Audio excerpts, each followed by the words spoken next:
Hi everyone, welcome back to another anatomy video. In today's episode, we're going to be looking at the spinal cord. So please like and subscribe for more content. And now, without further ado, we're going to get into the first model. Over here, it's kind of showing the spinal cord.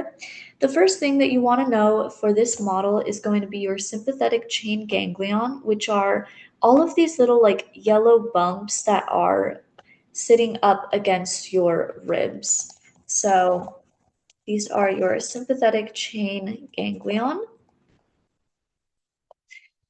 And the next portion is your denticular ligaments. The denticular ligaments are going to be these purple little triangle looking things. And if you zoom in, you can see them even better. These purple little triangles over there, they kind of just help to hold everything together so that they aren't falling apart. So those are your denticular ligaments. Next, you have your cauda equina. The cauda equina is going to be this whole tail region over here. So this whole portion is the cauda equina. And I often kind of like thought of it being a horse tail and like those equestrian riders ride horses. So that is kind of how I would remember this terminology. Then you have your conus medullaris. The conus medullaris is going to be this triangle little portion over here. Conus also means like triangle, so that is how I would remember that. Conus medullaris. Coming from this cone structure, you're going to have a single line that runs down, and that line is called your filum terminale, and it tends to be the thickest line out of all of the different strands within your cauda equina. All right, then finally you have your lumbar enlargement. The lumbar enlargement is just this region over here where you have your 5 last vertebrae, and then your spinal cord starts to become a little bit thicker, and that is termed your lumbar enlargement. All right. The last thing that is good to know is that this region over here is known as your lumbar cistern. The lumbar cistern is basically just a region that is around your cauda equina, and it is filled with fluid. So it's filled with cerebral spinal fluid, and it is just kind of like this gap or this area, but it's no visible structure. All right, so now we're going to move on to a vertebrae. The first thing that you guys have to kind of differentiate when you're looking at this model is what is the posterior versus the anterior. So the way you're going to do that is basically look at the vertebral spine. So this is your vertebral spine over here. This is going to go into your back, which means that it is the posterior side. And this one over here is going to be your anterior side. This vertebral body is basically what you feel when you rub your fingers around your spine or you run your fingers down your back. So this is what you're feeling over here. So anterior, posterior. Now, based off of that, we can figure out the different structures that are over here. So this line that is running down over there, that line is going to be your anterior median fissure. So again, anterior median fissure. And because you already differentiated that this over here is your anterior side, one part of the word is already solved, and then you just need to remember median fissure. Now, on the other side over here, where it's kind of labeled in pink, that is going to be your posterior median sulcus. So the posterior median sulcus. right over there. From here, now you can name your columns versus horns. So your columns is going to be everything that is in white over here. This is white matter. And then this kind of like yellowish color, this is going to be your gray matter, and it's going to be your horns. So over here, this, all of that white matter, that is going to be your posterior columns. Posterior columns. Oops, there's a little too. There we go. And now on the lateral sides, so all of this over here and over here, this is going to be your lateral columns.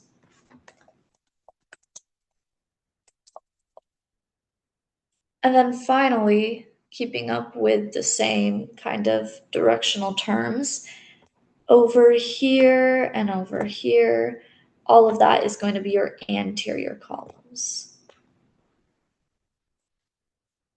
So anterior columns, like so. Now the same thing applies to the horns. So this little branch or projection over here, that would be a posterior horn. You can also say dorsal horn, but I like to keep it the same directional terms just so it's easier to remember for myself. This projection over here, that is your lateral horn.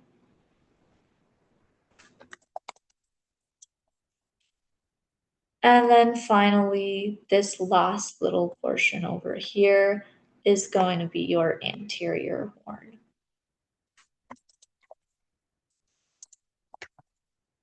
All right. So now in the center of this big kind of like oval structure, you're going to see this little dot over here. So this dot is going to be your central canal, the central canal. And now the tunnel that the dot is sitting in, so you see that it kind of has this little tunnel that connects the two sides of the horns. That tunnel is known as your gray commissure, and it's kind of just like a region that is the gray commissure right over there. Now, make sure that you guys have all of your notes down and everything like that because I'm going to erase this just so that it doesn't get super cluttered and so that it can explain the rest of the stuff. So, we've looked at all of the different columns and horns and the central canal, so mainly everything that is within the oval. Now we're going to be looking at your different roots. So remember again, this is your anterior side and this is your posterior side. So posterior, aka the dorsal side, meaning that this root that is coming from it over here, this yellow structure, that is going to be your dorsal root. Right over there. You can also see it on this side. This is your dorsal root as well. And then it connects to this big yellow, kind of like, I almost want to say it looks a little bit like a grape, but not really, but a big yellow oval ball. So this big yellow oval ball, that is going to be your dorsal root ganglion.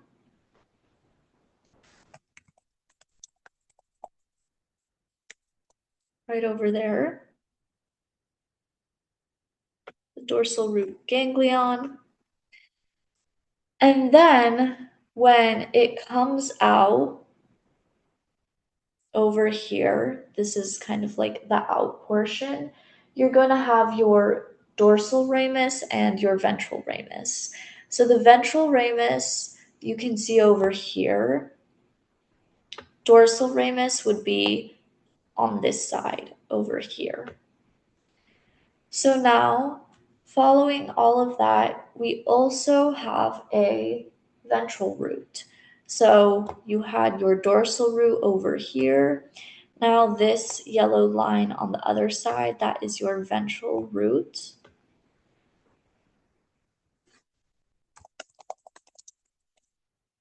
Right over there.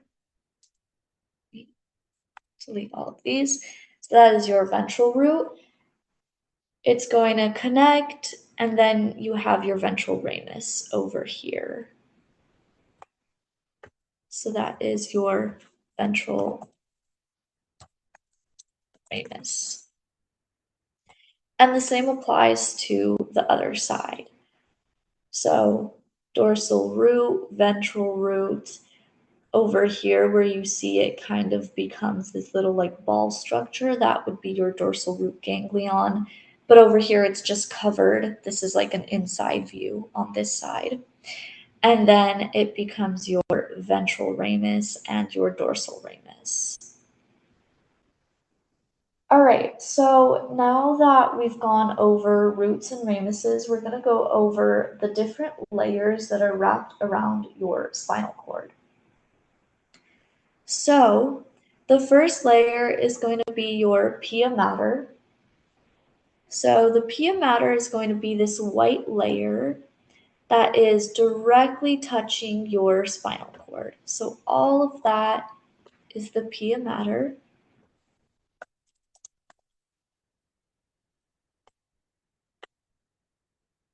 Like that. Then you are going to have your dura mater. So in order to find the dura mater, what I like to do is look at the different spaces. So over here where you see the yellow and the purple, this is known as your epidural space. This is also where they would give epidural like shots during pregnancy to help with the pain. So this is your epidural space, which means that this layer that is directly touching it is going to be your dura mater. So that space right over that layer is your dura mater over there. And now there's going to be this little like line. You can kind of see there's a line, and then there is another layer that is right next to it. So there's two layers over here. You can even see the two layers, and it's just separated by that little gap. So that is going to be your arachnoid matter.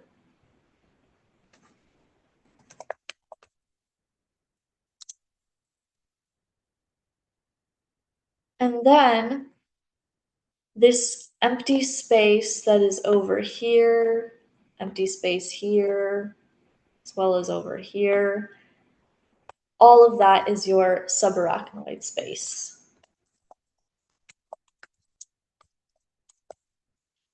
So it goes epidural space, dura mater, arachnoid mater, subarachnoid space, and then you have your pia mater, which is directly touching your spinal cord.